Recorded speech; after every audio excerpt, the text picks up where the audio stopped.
Facts First presents. She suspiciously paid for everything in cash for years. Then people realized why. Anna Delvey was a woman of mystery. Everyone believed her to be a New York socialite. She seemed to always be in the right places, around the right people. She didn't have a permanent address in the United States, and she lived in various hotels. She would leave the country occasionally to restart her tourist visa. When she returned, she made the Soho Hotel on 11 Howard Street her new home. Anna got close to the concierge at the hotel, Nafatari Davis, a.k.a. Neff. Neff says that Anna lived the life of a celebrity. She was always handing out $100 tips to everyone, whether it was a hotel employee bringing her a package, an Uber driver, even Neff herself. She also wore expensive, high-end designer clothes. Neff believed that Anna fit the profile of a Soho socialite.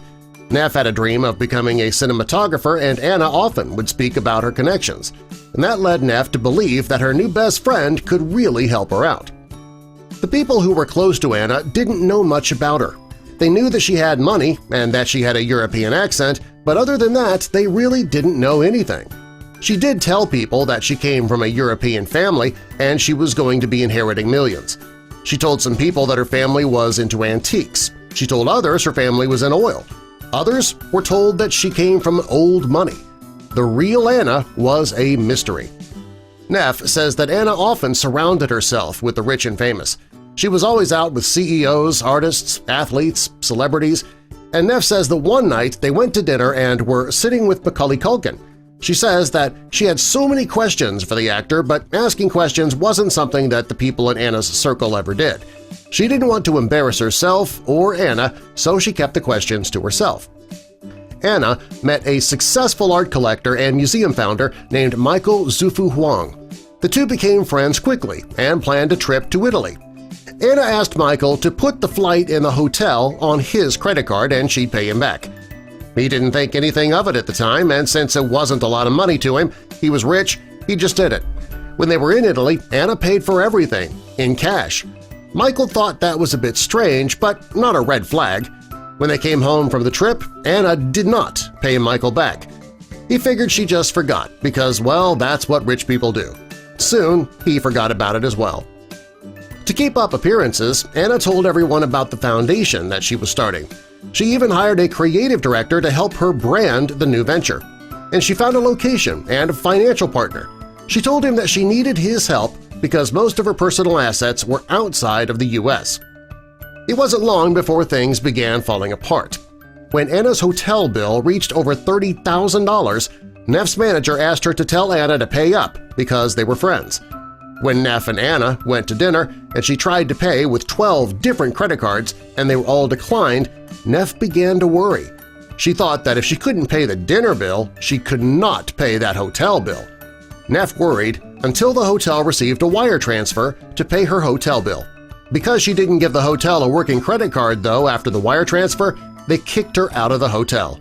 With no place to go, she took a trip to Morocco with her personal trainer. The trainer ended up having to pay for the trip and later was told that if she didn't pay the $60,000 hotel bill, she would be arrested. The trainer put the bill on her American Express card, which was more money than she had made in a year. Soon, Anna had been kicked out of just about every hotel in New York, and she was asking associates to sleep on their couches. Finally, the people in Anna's social circle got together to talk, and they all realized Anna may not be who they all thought. Anna's world was falling apart, and these people were ready to let her know that. Rather than coming clean, though, she started to cry about it. She claimed that she would have the money to pay her friends back once her lease was signed. When they told her that her space was rented to somebody else, she called that fake news. She insisted that everything was fine. Finally, everything came crashing down. Anna was arrested for not paying her hotel bills. She was bailed out and got the money to take a trip to California, where she was arrested again and forced to return to New York. She was sent to Rikers Island without bail. While in jail, Anna's story came out. She was not a socialite. Her family did not have money. She was from Russia, and she came from a working-class family. Her real name is Anna Sorokin. She asked the judge for a plea deal of 3 years, but the judge refused. Anna's charges were much more serious than that. She was offered 9 years in prison, which she declined. She wanted to go to trial for her crimes. According to Anna's lawyer, she loves Rikers Island. She calls it a social experiment and has plenty of friends there. She says that Anna is especially interested in the murderers and their stories. She's still awaiting trial, and only time will tell if she will be able to walk out of this one the way she'd walked out of everything in the past. She suspiciously paid for everything in cash for years, and then people finally realized why.